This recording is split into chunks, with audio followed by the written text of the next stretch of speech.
बिस्मिल्लाहिर्रहमानिर्रहीम। अस्सलाम वालेकुम दोस्तों, मैं Areed Saleem. Welcome to my YouTube channel Novel Orchard. कैसे हैं आप सब लोग जी? तो गाइस, सबसे पहले तो मेरी तरफ से आपको बहुत बहुत बहुत ज़्यादा ईद मुबारक। आप लोगों की तो आज चांद रात होएगी मे बी, लेकिन यहाँ पे सऊदीया में आज ईद है। तो मेरी तरफ से तो आप सबको बहुत बहुत ईद मुबारक। ईद का चांद हम सब के लिए रहमतों वाला हो। अल्लाह पाक हमें रमज़ान में हमारी की गई इबादतों को कबूल व मंजूर फरमाए। हमसे जो कोताहियाँ हुई हैं हमें उसके लिए माफ़ करें, और जिस जिस चीज़ों से हमने अपने आप को बचाने का तहैया किया है, या जो जो चीज़ें जो गुनाह हमने जो चीज़ें छोड़ी हैं, अल्लाह पाक उनको हमेशा के लिए हमसे दूर कर दे। बाकी और ये ईद सबके लिए खुशियों भरी हो और खैर आफ़ियत के साथ आए। हमारी भी आज ईद है, तो ईद का मज़ा तो वो नहीं है, क्योंकि ज़ाहिरी बात है ईद बच्चों के साथ होती है और हमारे बच्चे घर रहे हैं, बच्चे भी बहुत मिस कर रहे हैं।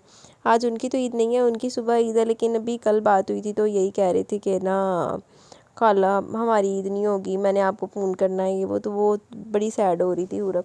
बाकी बच्चे भी ऐसे ही हैं, हमारी ईद भी इसी तरह से ही है।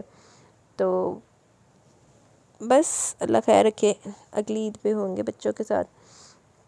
तो मेरी तरफ से आप लोगों को बहुत ईद मुबारक। अब हम चलते हैं अपने नावल के जो ईद स्पेशल नावल है उसके सेकंड पार्ट की तरफ हम लोग चलते हैं। आज हमने सेकंड पार्ट रीड करना है, तो आए नावल स्टार्ट करते हैं। उससे पहले अगर आपने मेरे चैनल को सब्सक्राइब नहीं किया तो सब्सक्राइब कर लें, साथ में बेल आइकन भी प्रेस कर लें ताकि आने वाली वीडियो आपको मिलती रहे। वीडियो को लाइक शेयर कमेंट करना ना भूलें, और दुआ कीजिएगा मुझे वावा सारी ईद इकट्ठी हो जाए इधर। तो अभी चलते हैं, नावल का सेकंड पार्ट स्टार्ट करते हैं, ठीक है।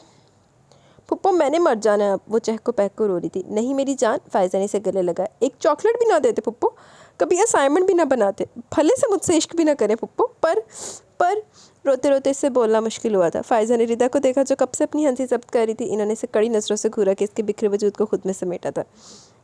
वो सौतन तो ना लाते मुझ पर, मेरा अपनी बचपन की बीवी होने का भी ख्याल नहीं किया इन्होंने पुप्पो। लोगों को शादी की पहली रात में अपनी बीवी से मर मिटने वाला इश्क हो जाता है, और यहाँ 20 सालों से एक छोटा सा प्यार तक नहीं हुआ इन्हें मुझसे। ओए होए, दुख वो बड़ा होता। रीता से अपनी हंसी जब्त करना मुश्किल हुई थी। अब फायजा ने दांतों में लब दबाए हंसी रोकी थी। मेरी जान, वो तुमसे मोहब्बत करता है, मेरा यकीन करो। फायजा ने इसकी आंखें पहुँचते हुए इसकी पेशानी चूमी थी। अब की रिदा ने भी पूरे यकीन के साथ इस्पात में सर हिलाया। मोहब्बत?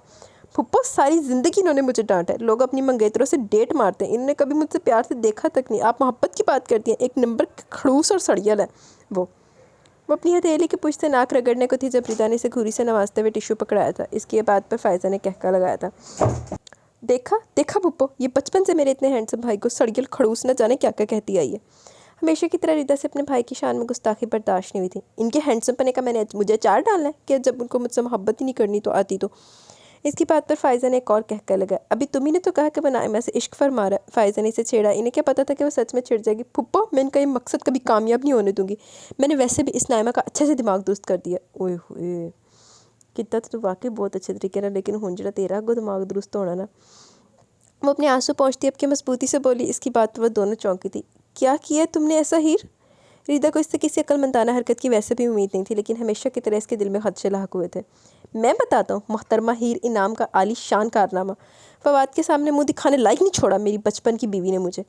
वो इसे शोला पार निगाहों से घूरता आगे बढ़ा था। इसकी सांस हलक में अटकी थी। फुप्पो, वो हमेशा की तरह जाए पना ढूंढती फायजा में छिपने को थी, लेकिन इससे पहले वो इसका बाजू थामता इसे खींच कर अपने मध्य मुकाबले खड़ा कर चुका था। गिरने से बचने के लिए हीर ने इसी को मजबूती से थामा था। आराम से राहिम, क्या कर रहे हो? फायजा आके पड़ी थी, लेकिन इनकी परवाह किए बगैर इसके दोनों बाजू बेदर्दी से थामता इसे खुद से करीब के घूर रहा था। रिदा ने अपने दोनों हाथ होठों पर रखे हुए थे। क्या बकवास किया तुमने नाइमा से? बोलो। वो इसके बाजुओं को झटका देता थाड़ा था। एक लम्हे को हीर का नन्ना सा दिल कांपा। इसे अपने बाजू में अब तकलीफ होने लगी थी। खुद आप मेरे होते हुए इससे इश्क फरमाए और मैं खामोशी से आपके रास्ते से हट जाऊँ, यही चाहते हैं ना आप?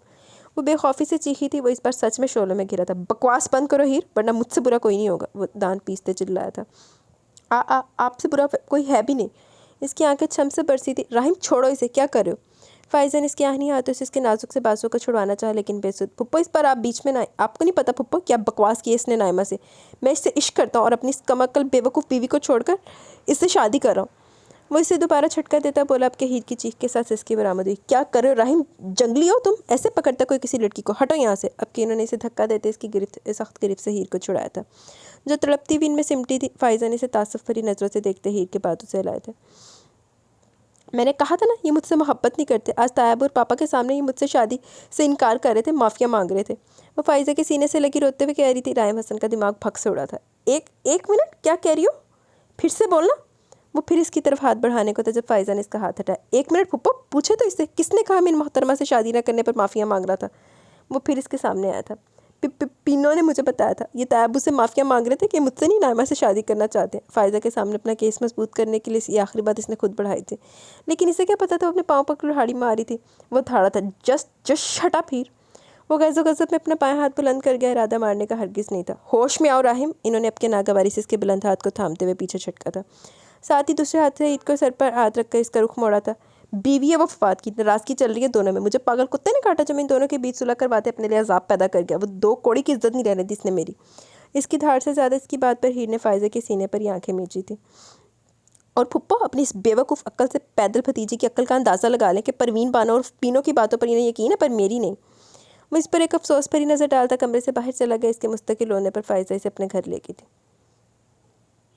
हर टाइम से तू वड्डू वड्डू पई जाना तो फिर बेचारी नहीं सोचना।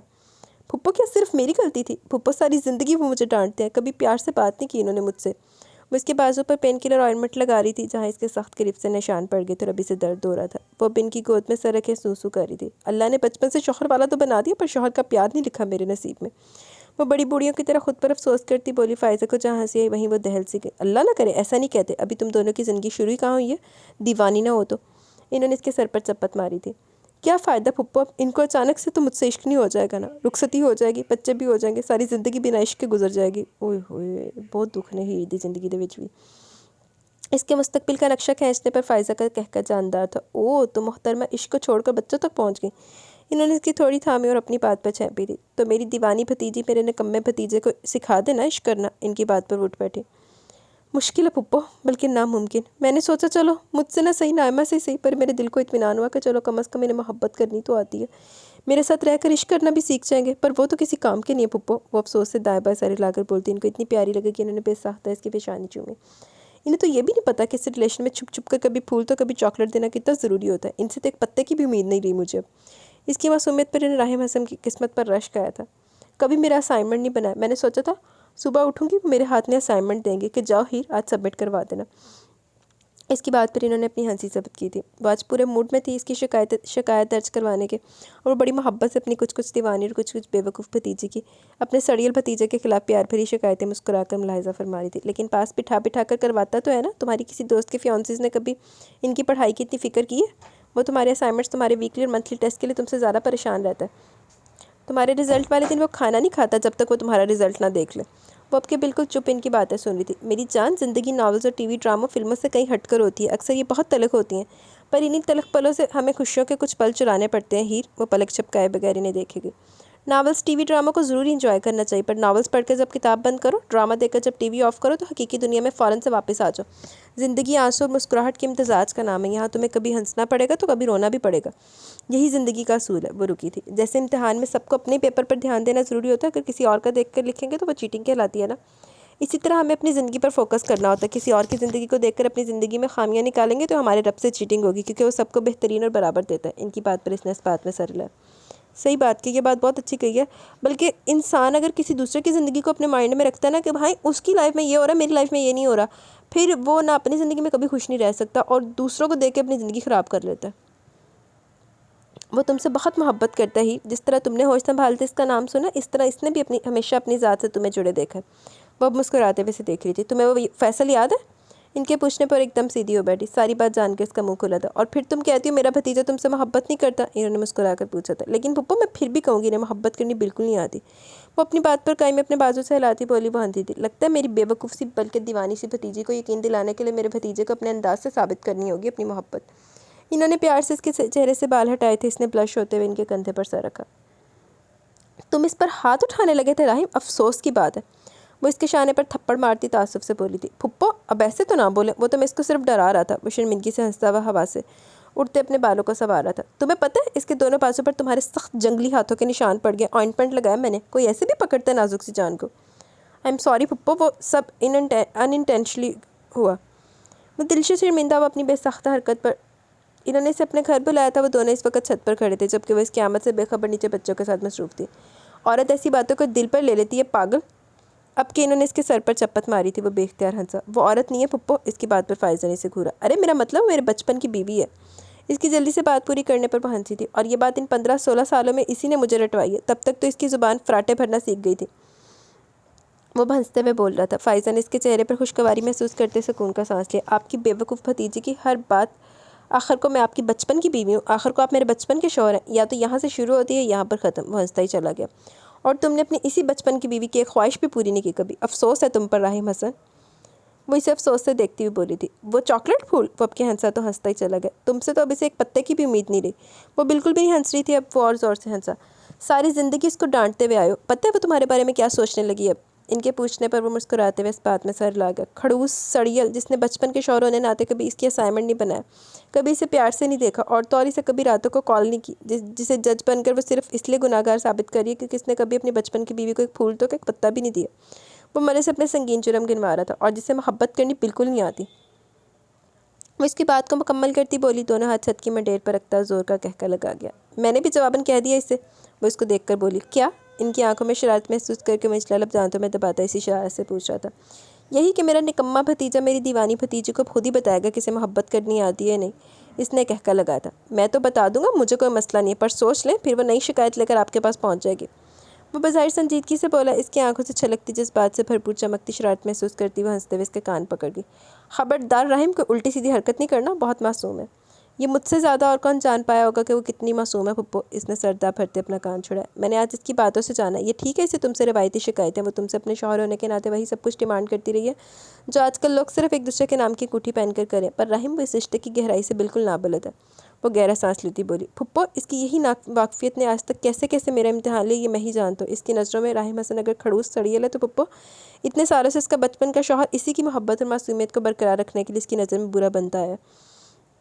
वो दोनों हाथों से अपने सर के बालों को चकड़ता बोला। फ़ायदा ने चौंक कर इसे देखा, जिसका चेहरा कोई कहानी सुना रहा था। केड़ी कहानी? सानवी सुना दो। राहिम हसन जो अभी सिर्फ 8 साल का हुआ था, तो इसके दादा ने इसका निकाह इसके 1 साल की चचा साथ हीरे नाम से कर दिया। इन्हें नहीं पता था कि रिश्ता क्या होता, पर सबसे वो यही सुनता आया था कि हीरे नाम इसके निकाह में और सिर्फ इसी की है। राहिम हसन कुदरती तौर पर हीरे नाम की अपनी ज़िंदगी का हिस्सा मानता चला गया। 14-15 साल का हुआ तो दोस्तों ने इसे इस रिश्ते के बारे में बताया। यहाँ आकर राहिम हसन की आजमाइशों का सिलसिला शुरू हुआ। वो इससे 7 साल छोटी, बिल्कुल छोटी सी बच्ची, और वो बलोगत में कदम रखता जवानी की दहलीज को छू रहा था। वो भीड़ को पहले की तरह अपनी गोद में नहीं बिठा पाता था। पहले की तरह इसके रोने पर इसके आंसू साफ करते इसका गाल नहीं चूम पाता था। इसे खुद से डर लगने लगा था। वो 16-17 साल का हुआ तो वो 9-10 साल की हनूस मासूम सी बच्ची थी, वो जो अपना हर दुख इससे शेयर करने आती थी, लेकिन अब वो बदलने लगा था। कुछ गलत हो जाने के खौफ से इसे अपने पास आने पर बुरी तरह डांट देता, छिड़क देता। वो 12-13 साल की हुई थी कि ज़रीना इसे राहिम के छोटे छोटे काम करवाती। वो भी गैर महसूस तौर पर इसका आदी होता चला गया था, लेकिन राहिम हसन को इसे देख देख कर गुस्सा आता था। वो 20 साल का हुआ तब भी वो 13 साल की थी। अब वो इसे अपने कमरे में नहीं आने देता था, पर वो भी ठीक थी। ज़रीना की हर बात इसके कच्चे ज़हन में बैठ गई थी कि राहिम हसन सिर्फ इसी का है। वो बचपन से इसका था, बड़े होकर भी इसी का होगा और सारी ज़िंदगी इसी का रहेगा। वो खुद ब खुद इसके करीब होती चलेगी। बचपन का साथ नतीजतन से कभी राहिम से इस खास रिश्ते की भी झिझक महसूस नहीं होती थी। वक्त थोड़ा और गुजरा और गुजरता वक्त राहिम हसन के लिए मज़ीद आजमाइशें लाता रहा। वो बड़ी होती कि जवानी, दिलकशी और मासूमियत और खूबसूरती का इम्तज़ाज, जो सबसे बड़ी ताकत इनके दरमियान मौजूद मजबूत शरई रिश्ते में बंधी हीरे नाम राहिम हसन के सामने थी। वो कभी बगैर दुपट्टे सामने आकर इसका ज़ब्त आजमाती, तो कभी बेतकल्फ़ी से इसके पास बहुत पास बैठकर। इस पर सितम यह कि हीरे नाम इस रिश्ते के तकारुस अब तक अनजान थे, जिसकी बड़ी वजह खुद राहिम हसन ही था। इसने कभी इसको अपनी गुर्बत महसूस ही नहीं करवाई थी। इस रात जब वो टेस्ट पेपर के सिलसिले में इसके कमरे में थी, इस लम्हे राहिम हसन ने ज़िंदगी में पहली बार हीरे राहिम के चेहरे पर अपनी गुर्बत के अनोखे रंग देखे थे। इसका दिल मज़ीद शरारत पर रमाते थे, पर हमेशा की तरह वो खुद पर काबू पा गया। और इस दिन वो इसके पास बैठी इसी से शौहर वाली अहमियत न देने पर लड़ रही थी, और वो सोच रहा था कितनी मासूम है ये सब चीज़ें, बदले में जो मांगती है वो राहिम हसन को खुद ही मंजूर नहीं था। इस तरह अपने बचपन के इस मुकद्दस रिश्ते की तौहीन कर जाता। वो इससे मोहब्बत करता था, इस रिश्ते में बनने के बाद से करता आया था। शायद इसीलिए जब फैसल, जो कि फ़ायज़ा की नंद का बेटा था, जो कनाडा में रहती थी, जब पाकिस्तान आया तो हीर पर पहली नज़र पड़ते हुए इसके पीछे पड़ गया। परीक्षा की सालगिरह के दिन बार बार इसके सामने आना, इससे बात करने के बहाने ढूंढना। राहिम की नज़रों से सब मख्फी नहीं था। वो फ़ायज़ा का लिहाज किए बमुश्किल खुद पर काबू पाए हुए था। पर फैसल इतना उतावला हुआ कि इसी फंक्शन में इसने हीर से शादी करने की बात फ़ायज़ा के सामने रखी थी। इन्होंने इसे बताया कि हीर का निकाह बचपन में राहिम से हो गया। राहिम जिस सिलसिले में फ़ायज़ा से बात करने इनके कमरे में आ रहा था, इसकी बात सुनकर दरवाजे पर ही रुका। इट्स जस्ट अ चाइल्डहुड निकाह मामी, ही कैन डिवोर्स हर। ये सिर्फ बचपन का निकाय तो वैसे तलाक दे सकते हैं। इसकी बात सुनकर वो खुद पर काबू खोता आगे बढ़ता दृष्टि से इसका गिरेबान थाम गया। She is my wife damn it, how dare you. वो मेरी बीवी, तुम्हारी हिम्मत कैसे हुई। इससे पहले कोई इसके मुंह पर मुक्का मारता पीछे से फ़ायज़ा के शौहर आतिफ ने इसे संभाला। बात इसी कमरे में ख़त्म हो गई। फैसल मारे खौफ के अगले दिन ही माँ के रोकने के बावजूद वापस कनाडा चला गया। एडा बुज़दिल फैसल, दौर फिटे मुँह। इसने इतना इंतज़ार भी कुछ इसके बचपने और कुछ इसकी पढ़ाई ख़त्म होने के लिए किया, पर इब्राहिम हसन मज़ीद बर्दाश्त नहीं कर सकता था। और इसकी बड़ी वजह हीर का इससे इसकी मोहब्बत से बदगुमान होना था। हुआ ये था कि फ़वाद जो कि इसके बचपन का दोस्त था, वो घर वालों से छुपकर नायमा से निकाह कर चुका था। और फ़वाद अभी ये निकाह मख्फी रखना चाहता था, लेकिन नायमा ने रो रो कर इससे मदद मांगी कि वो फ़वाद को समझाए। बड़ी सहूलत से इन दोनों का मसला तो हल कर आ चुका था, पर अपना उलझा बैठा था। हीर की फ़ोन कॉल को फ़वाद और नायमा दोनों ने इंजॉय किया, पर वो अपना गुस्सा काबू नहीं कर पाया। वो सोच चुका था ईद में भी 10 दिन थे, वो अब घर में बात करने वाला था। ईद की रात को हीर को अपने कमरे में रुखसती की। इसकी ज़िंदगी में तो वो पहले शामिल थी। फ़ायज़ा को अपने भतीजे पर फ़ख्र हुआ। इन्होंने मोहब्बत से इसकी पेशानी चूमी। फुप्पो, इससे पहले कि आपकी दीवानी भतीजे मेरे अब्बा से मुझे जूते खिलवाए, आप रुखसती की बात करें। इसकी बात पर हंसी थी। जल्दी क्या भतीजे, वो भी इसे छेड़ने लगी थी। अभी भी जल्दी है फुप्पो, एक तो आपकी भतीजी ने इतने साल सिर्फ बड़े होने में लगाए हैं। इसकी दहाई पर फ़ायज़ा का कहका जानदार था। आप बात करें चच्ची अम्मी और चाचू से। ईद की रात को हीर राहिम हसन के कमरे को हमेशा के लिए शर्फ बख्शेंगी। वो अपने बालों पर हाथ फेरता बोला। ज़ेर लब इंशाल्लाह बोलते हुए इसे छेड़ने से बाज नहीं। इतनी जल्दी है मेरे भतीजे को। बिल्कुल पुप्पो, इससे पहले कि आपकी बेवकूफ़ भतीजी मुझ पर कोई और जुर्म आयद करे, आप बस आज ही बात करें सबसे। इसकी जल्दबाजी पर वह हंसती चली गई। ओ हाँ, और याद आया, ये पीनो मैडम क्या फरमा रही थी, तुम माफ़िया मांग रहे थे भाई से, शादी नहीं कर सकता। इसके पूछने पर एक बार फिर वो तपा था। कल पीनो बेगम की गर्दन तो मैं मरोड़ूंगा। ओए होए, पीनो बेगम की सही गर्दन मरोड़ेगी हूँ। इसने सच में हाथों से गर्दन मरोड़ने का इशारा किया। सुबह पीनो ने इसे हसन साहब का पैगाम दिया तो वो इसी के वक्त इनके पास गया था। लो बरखुरदार, ये इकबाल साहब की बेटी का कार्ड आया। वो इसके सामने अपने चचाजाद भाई की बेटी का कार्ड रखते बोले, और इनकी बात का मफहूम समझते वो ज़ोर ज़ोर से नफ़ी में सर लाता इनकार करता चला गया। शादी पंजाब में थी। नहीं पापा, मैं नहीं, सीरियसली मैं नहीं। वो ज़ोर ज़ोर से नफ़ी में सर लाता बोला। शादियों में जाने से इसकी जान चाहती थी। या तुम इनकी बेटे की शादी में भी नहीं गए थे? मुझे माफ़ कर दें पापा, लेकिन शादी नो पापा, मैं ये नहीं कर सकता। ओए होए, पीनो ने तो फिर सही किया ना। हूँ भावें अगला पिछला नहीं पता, लेकिन अल्फाज तो देखिए ना, शादी नो पापा मैं नहीं कर सकता। हूँ पीनो बेचारी का की कसूर।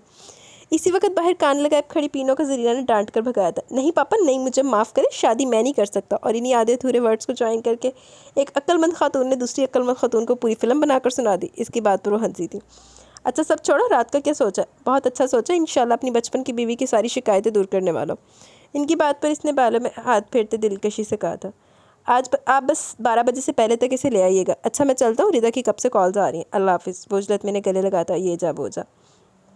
क्यों रात 12 बजे की है? फुप्पो मैं रहने आई थी और आप मुझे वापस ले आई, वो खफा होती बोली थी।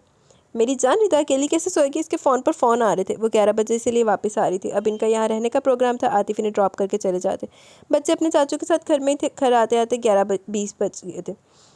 इतनी देर कर दी फुप्पो? रिदा इसका हाथ थामती इसे अंदर ले जाती बोली। भाभी लोग सब सो रहे हैं क्या? इन्होंने घर में सन्नाटे को देखकर पूछा। जी फुप्पो, ऊपर आ जाएं, जल्दी करें, अपनी इस प्रिंसेस को भी रेडी करें, पहले ही देर हो गई है।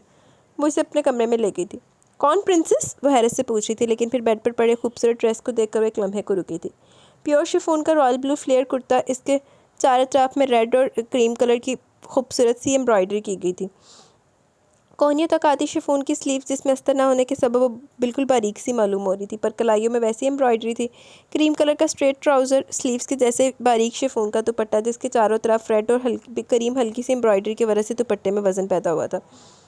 पास ही गोल्डन हील के नाजुक से सैंडल्स पड़े थे। ये सब पहन के हैरान हो जाना, देर हो रही है, जल्दी करो। रिदा ने इसके हाथ में कपड़े थमाए थे। वो बिदकी थी। पागल हो गया, मैं क्यों पहनूं? इसने अपने हाथ छुड़ाए थे। फुप्पो आप बड़ी हैं, मेरा ख्याल है आप हीर के कपड़े चेंज कर सकती हैं। रिदा के संजीदगी से कहने पर फ़ायज़ा ने सच में कपड़े थामे। लेकिन फुप्पो, वो तो जब का शिकार थी। खुद जाना है या मैं आऊँ? मजबूरन इसे कपड़े लेकर वॉशरूम जाना पड़ा था। फ़ायज़ा ने इसे इसके नाना करने के बावजूद अच्छा खासा तैयार कर दिया था। घड़ी की सुइयाँ 11:55 बजा रही थी। इसे कुछ समझ नहीं आ रही थी कि इस वक्त इतना तैयार होकर करना क्या। इसने एक नज़र खुद को शीशे में देखा। फ़राक घुटनों से भी 2 इंच ऊँची थी। उस पर बारीक सी शिफॉन स्लीव्स बोट गला दुपट्टा फ़ायज़ा ने बिल्कुल गले का फंदा बनाया था। इसने दुपट्टा बेसाख्ता नीचे किया। ओहो, कौन देख रहा है अभी तुम्हें? खबरदार जिसको हाथ लगाया तो।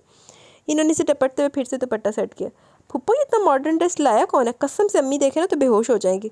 इसने बेख्तियार शिफॉन स्लीव से नजर आते बाजुओं को देखा। रिदा ने बमुश्किल अपनी हंसी ज़ब्त की। वो तो नहीं, पर शायद कोई। रिदा के जुमला मुकम्मल करने से पहले फ़ायज़ा ने इसे टोका दिया। नाजुक से हील वाले सैंडल्स, शुक्र था हील इतनी बड़ी नहीं थी।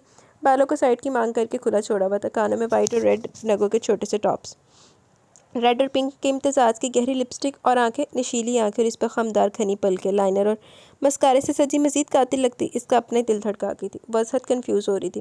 वो दोनों कमरे में मौजूद नहीं थी जब पास प्राइस का मोबाइल बजा। हीर जल्दी से छत पर आ जाओ पुप्पो, और मैं कब से तुम्हारा इंतजार करें। लेकिन रिदा सुनो। रिदा इसकी सुने बगैर ही फ़ोन रख चुकी थी। उफ, खुद उसी गंदे हुलिये में घूम रही है, मुझे पता नहीं किस पार्टी के लिए तैयार किया है। वो झंझलाती हुई खड़ी हुई थी। रास्ते में राहिम हसन के कमरे के दरवाजे पर नज़र पड़ते इसका दिल सर पर तोड़ा। अगर इन्होंने मुझे ऐसे देख लिया तो उफ, नहीं भागो हीर। वो तेजी से ऊपर भागी थी। गई पुप्पो, हाय। रिदा ने फायजा की पुष्ट पर चेहरा रख के खुशी से चहकते का। वो दोनों ही हाल से आती सीढ़ियों पर छुप कर खड़ी थी। इन्होंने मोबाइल कान से लगा। अपना दिल संभालना मेरी जान, इसका जानदार कहकर दोनों की समातों से टकराया था। बस बस अब मेरे खड़ूस सड़ियल भतीजा तो गया। या तो होश ठिकाने लगेंगे मोहतरम राहिम हसन के, या तो चारों शाने चित होंगे। पुप्पो, आपने हीर को देखा नहीं था क्या? रिदा ने इनकी बात उचकी थी। इन्होंने इसके पहले हाथ पर हाथ मारते इस बात में सर हिलाया। वैसे मैं तो ख्वाम का अपने शहजादे भतीजे को निकम्मा समझती रही थी। वो हीर का ड्रेस देखती अश अश कर उठी थी। रिदा छत पर कदम रखती इसकी आंखें खुली थी। पूरी छत छोटी छोटी फैंसी लाइट से जगमगा रही थी। दरमियान में रखी मेज़ पर खूबसूरत फूलों का बुके और कुछ बॉक्सेस रखे थे। वो आंखों में चमक लिए आगे बढ़ी। मेज़ के पीछे छत की दीवार पर एक सुनहरी बैनर लगा था जिस पर खूबसूरती से इसका अपना नाम किसी के नाम से जोड़कर लिखा गया था, हीर राहिम हसन। वो मबहूत सी आगे बढ़ती टेबल तक आई। बिल्कुल अचानक इसके नथनों से गुलाबों की मअत्तर खुशबू टकराई थी। इससे पहले कि वो पलटती, किसी की मखसूस परफ्यूम की खुशबू इस पर जज्बात से भरपूर भारी दिलकश लहजा इसके कान में सरगोशी करता है। इसका दिल धड़का गए थे। Many many happy returns of the day. अच्छा, बर्थडे है। वो एकदम पलटी थी। इसकी आंखों के साथ मुंह भी खुला था। हाँ, वो वही था, इसका बचपन का शौहर Rahim Hasan. Black two piece में, हाथों में बुके लिए, होंठों पर दिलकश मुस्कान सजा और आंखों में बेपनाह मोहब्बत के मबहूत सा इसी को देख रहा था। वक्त जैसे थम गया था। हीर राहिम हसन दोनों ही मबहूत हुए एक दूसरे की आंखों में देख रहे थे। जहाँ राहिम हसन की लबों की दिलकश मुस्कान और आंखों से उमड़ते मोहब्बत के जज्बात एक अनकही दास्तान सुनाते हीर राहिम को बेखुद कर गए थे, वहीं राहिम हसन को सड़ता पैर अपने लाए हुए लिबास में देखते हीर राहिम को सड़ता पैर अपने लाए हुए लिबास में देखते राहिम हसन इसके खूबसूरत सरापे और हसीन आंखों के सहर में खोया था। वो इस मशरकी लिबास में कोई मॉडर्न सी मॉडल लग रही थी। राहिम की मोहब्बत भरी जज्बात से भरपूर नज़रों के इर्तिकाज से हीर का चेहरा सुर्ख हुआ। एकदम अपने बाजुओं में सिमटते हुए इसने रुख फेरा था। राहिम जैसे होश में आया। इसने हंसते हुए सर को झुकाकर अपने हाथों में थामे बुके को देखते अपने बालों में हाथ फेरा था। फिर चलकर इसके सामने आया। वो नज़र ज़मीन पर गाड़े हुए अपने दोनों हाथ मसल ली थी। इसे इस वक्त अपने सामने देखकर हीर खुद में सिमटे जा रही थी। इसकी हरकत राहिम का दिल मजीद बेईमान होने पर अमा था। आज तो तुम्हारा बचपन का शौहर अपनी बचपन की बीवी के लिए इतने सारे फूल लाए, लोगी नहीं? वो इसके मनमोहने रूप को अपनी आंखों में समाता बुके आगे किए हुए था। हीर का चेहरा शिद्दत जज्बात से सुर्ख हुआ था। इसके होंठों की साख्त में खूबसूरत मुस्कुराहट पैदा हुई। इसने बमुश्किल निगाहें उठाकर इसके हाथ से बुके लिए। मैं तो समझा था पता नहीं कितनी मिन्नतें करनी पड़ेंगी। और इसके शरारत भरे लहजे पर हीर ने अपनी आंखों में खफ की समोई से देखा। ऐसे तो नहीं देखो यार, पहले खुद को न जाने कैसे संभाला हुआ है। इसकी बात पर हीर ने फ़ौरन से पलकें झुकाई। इस उठती गिरती खमदार पलकों में कहीं राहिम हसन का दिल भी अटका हुआ था जैसे। मैंने सोचा था अपनी बचपन की बीवी की बहुत सारी शिकायतों में से कुछ शिकायतें तो ज़रूर दूर कर ही दूंगा। वो इसके हाथों से बुके लेकर मेज़ पर रखता है। इसके आगे एक लूज शीट लहरा रहा था। ये क्या है? हीर ने हैरत से इसके हाथ से वो शीट पकड़ी। खुद ही देख लो। वो सर को हल्का सा खम देते अपनी गर्दन खुचाता बोला। इसने एक नज़र शीट पर डाली। हैरत का एक झटका ही तो था जो इसे लगा था। ये तो वो असाइनमेंट है जो अभी कल ही मिला है हमें। वो इसकी आंखों में देखती पूछ रही थी। बिल्कुल, तुम्हारा इस बार का असाइनमेंट तुम्हारा बचपन का शौहर बनाएगा। ओए हुए, कुछ तो फ़ायदा हो तुम्हें एक अदद बचपन के शौहर रखने पर। वो खिलखिलाई थी। राहिम ने इसकी हंसी को दिल में उतारा। लेकिन ये तो कंप्लीट नहीं है। वो शीट को आगे पीछे देखती अफसोस से कह रही थी। 20 मिनट में मैं एक ही पैराग्राफ लिख सकता था। वैसे भी मेरे पास कल का दिन है ना, आराम से कर लूँगा। अब इसकी बात को समझते हुए वो फिर हंसी थी। अब की बार वो अपनी जेब से कुछ निकाल रहा था। ये लो। इसने इसके आगे एक चॉकलेट लहराई। वो हंसी थी। बस एक? इसके हाथ से चॉकलेट लेती हुई इशारे से पूछ रही थी। मैंने सोचा एक चॉकलेट देना ज़्यादा रोमांटिक लगता है। इसकी बात पर अब के इसकी हंसी शर्मीली मुस्कान में तब्दील हुई थी। राहिम ने बकौर इसके दिलफरेब रूप को देखा। पर मुझे ख्याल रखना चाहिए था कि मेरी बचपन की बीवी इतने सालों से चॉकलेट और फूलों का इंतज़ार करिए। इस हिसाब से तो मुझे फूलों का पूरा बाग और चॉकलेट की पूरी फैक्ट्री लेकर आनी चाहिए थी। वो इसके हाथ में चॉकलेट का पूरा डब्बा थमाता बोला। वो छेपी थी। मैं मोटी हो जाऊंगी। वो डब्बा टेबल पर रखती अपनी मिटाने को बोली। साथ ही इसकी पुरशौक गुस्ताख नजरों की ताब न लाते हुए इसने गैर महसूस तौर पर रुख फेरा था। कब इसने राहिम का ये रूप देखा था? मुझे मेरी बचपन की बीवी फिर भी अच्छी लगेगी। वो दोनों शानों से थामे इसका रुख अपनी तरफ मोड़कर बोला। इसका भारी गंभीर लहजा हीर की हथेलियाँ भिगो गया। अब कि उसकी पलकों ने उठने से इनकार किया था, जैसे बचपन से अच्छी लगती आई है। वो अब अपना चेहरा इसके चेहरे के करीब लाता बोला, झूठ। वो एकदम अपना चेहरा पीछे करती नाराज़गी से बोली। आंखों में वाज़ह नमी थी जिसे महसूस करते राहिम तड़पा था। हीर, इसने हनूस चानों से थामे इसे अपने करीब करना चाहा, पर बाजू में होती तकलीफ से बेख्तियार एक सिसकी हीर के होठों से निकली। हीर ने अपने बाजू पर रखे इसके हाथों पर अपने हाथ रखे थे। आई एम सॉरी हीर। वो फिर बड़ी मोहब्बत और नरमी से राहिम ने इसके बाजू से हिलाते इसे खुद में समाया था और इसकी सीने पर सर रखे हीर राहिम रोती थी। आप बहुत बुरे हैं, कभी मुझे अपनी बचपन की बीवी होने के नाते अहमियत नहीं दी। वो इसके कोट का कॉलर थामे इसी की शिकायत कर रही थी। मानता हो यार, वो इससे मोहब्बत से थामे सारे इल्ज़ामात को कबूल कर रहा था, हर वक्त डांटते रहे। इसके कोट के कॉलर का हल्का सा खींचा गया। डरता था, धीमा लहजा। आप डराते हैं, डरते नहीं। इसके आपके डर से तो भूत भी आयतल कुर्सी पढ़ता होगा। वो अब सूसू करती बोली थी। वो खुलकर हंसा था। हीर, सच बताओ तो राहिम हसन तुमसे डर गया था। इसने सर उठाकर हैरत से इसे देखा था। जो सर झुका इसी को देख रहा था। इसके देखने पर वो इस बात में सर हिला गया था। फिर बड़े आराम से इसे खुद से हटाते हुए पास पड़े सोफे पर बिठाया था। हाँ, सबको ही अपनी बीवियाँ डरावनी लगती हैं और आपके साथ तो ये जुर्म बचपन से हुआ। वो इसके चिढ़कर बोली। वो ज़ोर से हंसता इसके पास बैठ गया। फिर इसके दोनों हाथ थामता इसको अपनी तरफ मोड़ा। हीर का दिल अनोखी लय पर धड़का था। तुम्हारी इसी मासूमियत से डरता था मैं। गुजरे 11-12 सालों में तुमने मुझे कितना डराया तड़पाया हीर। अगर अभी बताया तो तुम नीचे भाग जाओगी। इसकी बात पर हीर का दिल धड़का था। इसने बेसाख्ता अपने हाथ छुड़ाने चाहे, पर वो अपनी गिरफ्त सख्त कर गया। फिर अपनी जेब से सफ़ेद नगों का खूबसूरत सा ब्रेसलेट निकाल कर अब इसे पहना रहा था। तुम्हारी लापरवाही कैसे कैसे न मेरे इम्तिहान ले जाती थी। तुम मुझ पर अपना हक समझते हुए किसी भी वक्त मेरे ईमान को हिलाने के लिए मेरे सर पर सवार हो जाती थी। मुझे डर लगता था कि मुझसे कोई गुस्ताखी न सरजद हो जाए, कुछ ऐसा ना हो जाए कि तुम्हारी मासूमियत को ठेस है। बस इसीलिए वो बिस्तर से अपने बालों में हाथ फेरा था। हीरी से देखेगी। 20 सालों के बाद आज वो अपनी बचपन की बीवी को बता रहा था कि वो इसका शौहर है। अपनी बातों से, अपने लहजे से, अपनी पुरशौक नज़रों से आज भी इसे बावर करवा रहा था कि वो इसकी बचपन की बीवी है। और इतने सालों में वो इससे बदगुमान होती रही। वो इसकी नस्वानी इज्जत, इसकी मासूमियत को ठेस लगने से बचाने के लिए इसकी नज़रों में बुरा बनता चला गया। देखते देखते इसकी आंखों से अश्क रवा होते गए। अपनी बचपन की बीवी के सारे इल्ज़ाम सर आंखों पर। वो इसके चेहरे को अपने दोनों हाथों में थामते हुए बोला। फिर बड़ी नरमी से इसने झुककर बारी बारी इसकी आंखों से अश्क चूमे थे। वो आंखें बंद कर गई थी, पर एक जानलेवा इल्ज़ाम नहीं बर्दाश्त कर पाया राहिम हसन खुद पर। वो फुप्पो से वादा करके आया, खुद पर ये इल्ज़ाम तो आज मिटा कर रहूँगा। इसकी बात पर हीर ने आंखें खोलकर सवालिया नज़रों से इसकी आंखों में देखा था कि राहिम हसन को मोहब्बत करनी नहीं आती। वो अब इसके होठों को देखते इस पर झुका था। वो एकदम जैसे होश में आती इसी के सीने में चेहरा छुपा के। वो इसे कैसे बताती कि इतनी देर से इसका बचपन का शौहर इस पर अपनी मोहब्बत ही निछावर करता, इसकी जान हल्कान करा था। प्लीज़। अंदाज़ इल्तिजाइया था। वो कहका लगा गया। मैं तुम्हें मोहब्बत करना सिखाऊंगा, तुम मुझे इश्क करना सिखाना। वो इसके कान में सरगोशी करता बोला। वो शर्म से आधी होती इसी के सीने पर सर रखती मुस्तकिल नफ़ी में हिला रही थी। अच्छा, ऊपर तो देखो हीर। वो इसे शानों से थामता कह रहा था, पर हीर साहिबा को भी यकीन आ गया था और कामिल यकीन आया था कि राहिम हसन की मोहब्बत पर। और अब वो खुद में हिम्मत नहीं पा रही थी राहिम हसन की आंखों का सामना करने की, ये जाने बगैर कि हीर राहिम हसन से छुप कर इसी के सीने में पलाने लगा राहिम हसन को पागल किए दे रहा था। क्यों मुझे पागल कर रही हो? वो इसके कान में सरगोशी करते पूछ रहा था। रांझे साहब, अब तो हीर मान गई होंगी। फ़ायज़ा की आवाज़ पर इसने तड़प कर इसके सीने से सर उठाया था। वो इसे देखकर हंसा। हीर झटपटाकर खड़ी हुई थी। वो दरवाजे से अंदर आई थी। इनके पीछे केक पर बहुत सारी मोमबत्तियाँ रोशन की रिदा थी। मेरी दीवानी भतीजी को यकीन दिला दिया? वो हीर के सुर्ख चेहरे पर नज़र डालती पूछ रही थी। पूछ ले खुद ही। वो एक नज़र इसको देखता हंसा था। हाँ तो भतीजी, मेरे निकम्मे भतीजे को मोहब्बत करनी आती है नहीं? वो तेरी से चलती इनके शाने में सर छुपा गई। फुप्पो, वो मिनमिनाई थी। सबके कहकों में इसकी अपनी हंसी भी शामिल थी।